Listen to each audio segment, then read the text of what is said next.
Selamat malam, selamat siang, selamat pagi, selamat sore. Assalamualaikum warahmatullahi wabarakatuh.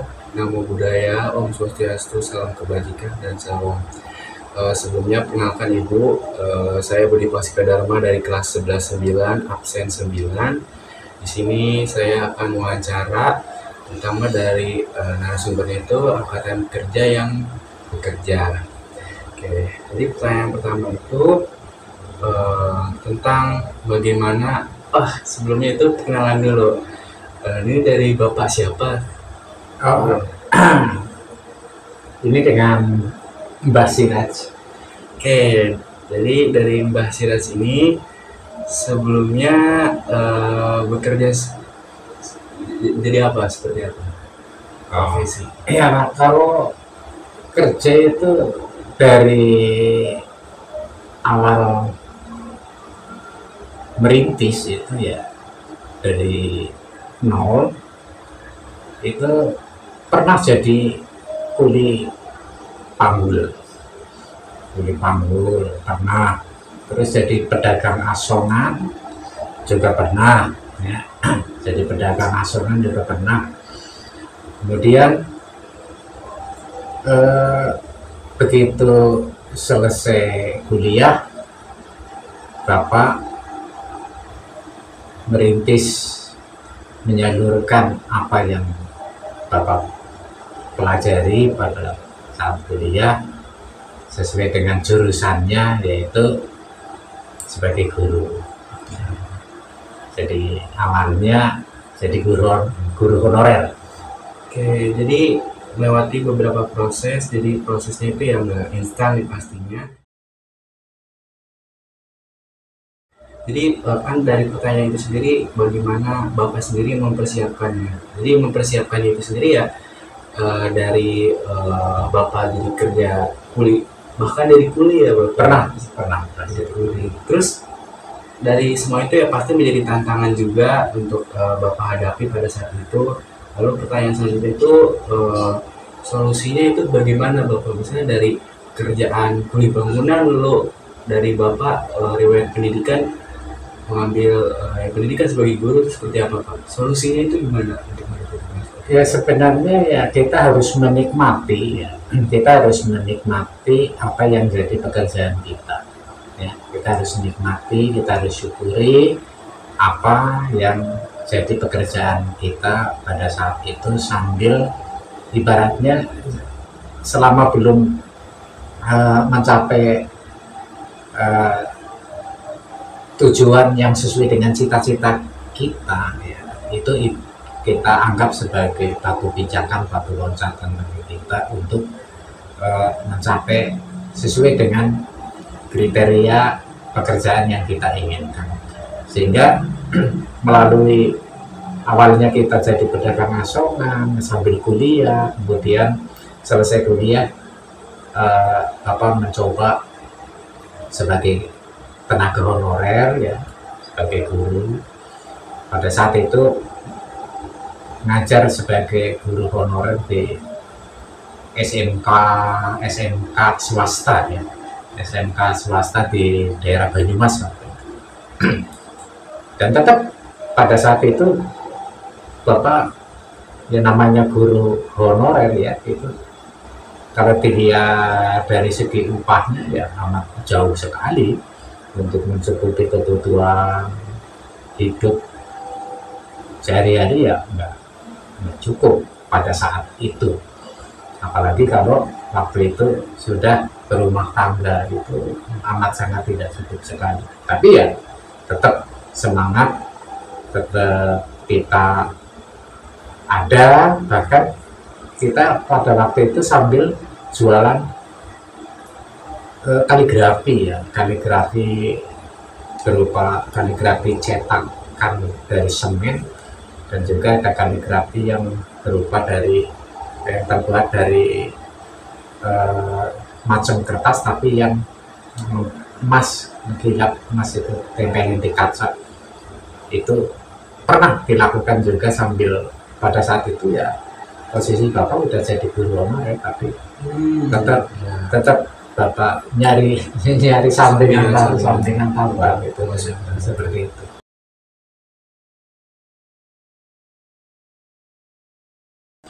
Oke, jadi tadi udah disinggung tentang upah kerja, walaupun pada titik terbaru itu Bapak udah menjadi guru honorer, tapi ya tetap untuk menambah pemasukan yang pasti ada kerja sampingan juga ya Bapak ya. Iya, iya.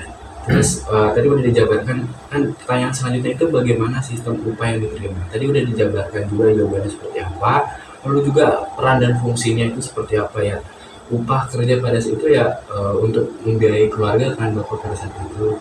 Lalu juga bagaimana Bapak caranya Bapak sebagai tenaga kerja itu meningkatkan kompetensinya agar sesuai dengan upah yang diharapkan.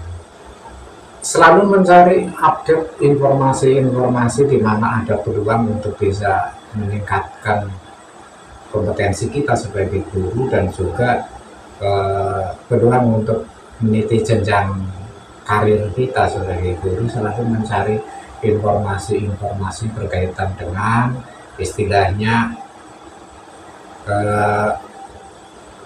masa depan kita, terutama kepastian kita sebagai, ya namanya kita kan nantinya sebagai calon kepala rumah tangga ya, rumah tangga yang mengandalkan istilahnya gaji dari honor di sekolah yang pada saat itu Bapak pegang nggak bakalan cukup. Jadi mencari informasi mana ada istilahnya peluang untuk yang lebih baik lagi. Nah, pada tahun 2000 ada lowongan CPNS di Jawa Barat, yang akhirnya melalui CPNS itu Bapak mencoba daftar dan lolos CPNS, yang akhirnya sekarang Bapak jadi ASN PNS ya.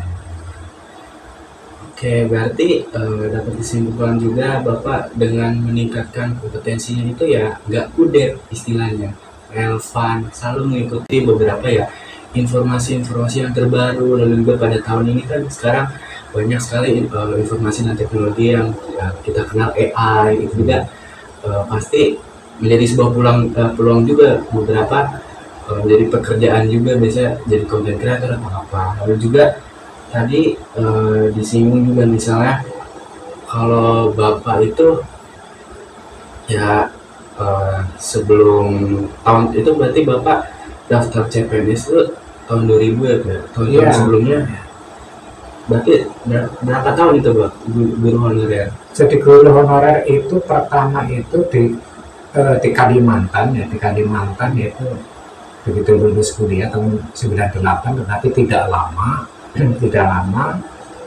terus balik ke Banyumas selama 2 tahun ya, dari tahun 98 sampai tahun 2000. Jadi selesai jadi guru honorer itu pada saat kita CPNS mendapat penempatan tugas sesuai dengan SK CPNS itu. Jadi honor 2 tahun, kemudian CPNS-nya mulai tahun 2000, kemudian PNS-nya tahun 2001.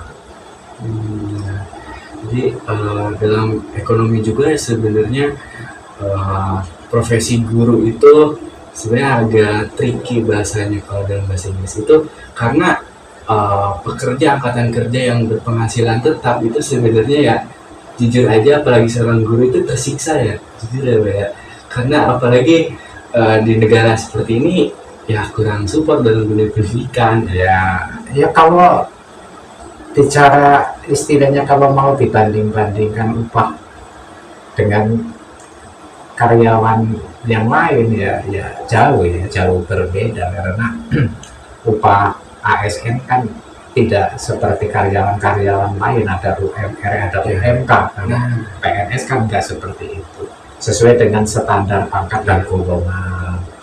Jadi kalau pangkatnya tinggi, golongannya tinggi, masa kerjanya lama, ya itu yang akan membedakan nominal upahnya. Nah, tapi untuk sebagai guru kan sekarang ada tambahan kesejahteraan, yaitu melalui sertifikasi guru itu, melalui sertifikasi dari guru yang istilahnya udah mendapatkan sertifikat profesi sebagai pendidik ya punya hak untuk mendapatkan yang namanya tunjangan profesi. Tunjangan profesi itu ya satu kali gaji pokok, satu kali gaji pokok guru. Oke, jadi sebenarnya dari pertanyaan itu ada pertanyaan terakhir, dan pertanyaannya itu tentang peran pemerintah sebenarnya. Tadi udah dijawab juga, misalnya dari sertifikat itu juga misalnya ada yang beberapa diselenggarakan oleh pemerintah ya Bapak ya. Iya. Dimana pemerintah dalam pertanyaan ini tuh pemerintah peran itu apa untuk membantu tenaga kerja untuk meningkatkan kompetensinya? Ya pemerintah itu sudah memberikan yang terbaik ya, untuk memberikan yang terbaik terutama untuk kita sebagai tenaga pendidik ya, melalui uji kompetensi bagi guru, ada pendidikan profesi guru di mana nanti guru-guru itu mendapatkan yang namanya sertifikat ya, sertifikat profesi pendidik. Nah itu dari sertifikat profesi sebagai guru itulah yang nantinya akan mendapatkan yang namanya tunjangan profesi satu kali gaji pokok. Terus ditambah lagi ada penghasilan lain seperti yang namanya tambahan penghasilan atau tamsil atau ada lagi istilahnya yang namanya tunjangan lauk pauk, ada tunjangan lauk pauk bagi yang ASN di Kementerian Agama ya. Bagi ASN yang di Kementerian Agama itu kan ada yang namanya tunjangan lauk pauk. Tunjangan lauk pauk itu berdasarkan hitungannya berdasarkan absen kehadiran. Terus ada lagi kalau hari raya itu ada yang namanya THR ya. Tunjangan hari raya itu satu kali gaji full ya biasanya. Oke, cukup jelas, dan beberapa ada istilah dan kosakata baru terutama dalam pengetahuan. Misalnya dari tadi tunjangan lauk pauk itu saya baru tahu. Ternyata ya dari beberapa tunjangan dari yang diberikan oleh pemerintah itu sebenarnya untuk meningkatkan beberapa kualitas guru-guru pendidikan, guru-guru di Indonesia ya tentunya ya. Seperti itu ya, cukup jelas pada wawancara kali ini. Mungkin sekian aja ya Pak, terima kasih. Di sini saya udah bersama Bapak siapa sebelumnya? Mungkin Bapak Heri. Oke. Jadi mungkin pertanyaan pertama aja Pak, simpel aja. Apa seperti apa Pak? Ya, Lowongan. Waktu dulu lowongannya sebenarnya banyak. Oke. Cuman persaingannya juga. Persaingan. Dari timnya ya, calon pekerjanya juga banyak. Kalau dibandingin sekarang, memang banyakkan dulu ininya.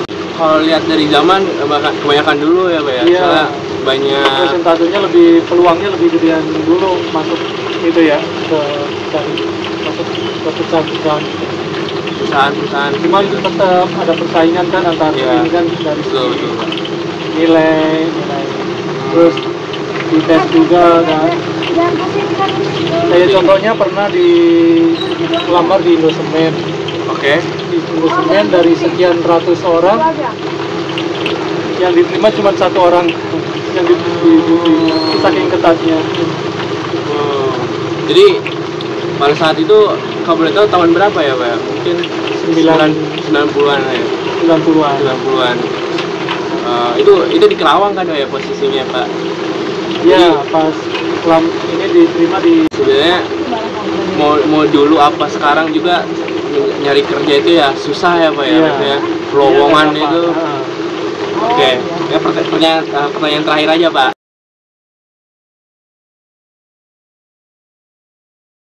Pak, rencananya apa Pak menjalaninya Setelah di pabrik kebetulan kena efisiensi, saya bingung apa ya usaha.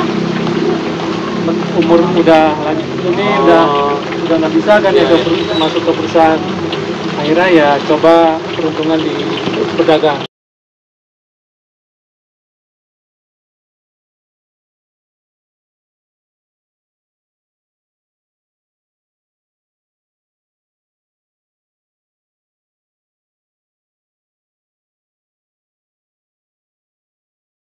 buat tugas.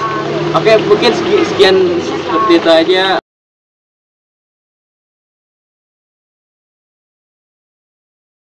Oke, sekarang adalah bagian kesimpulan. Jadi kesimpulan dari wawancara kedua narasumber tersebut menghasilkan ada 6 kesimpulan.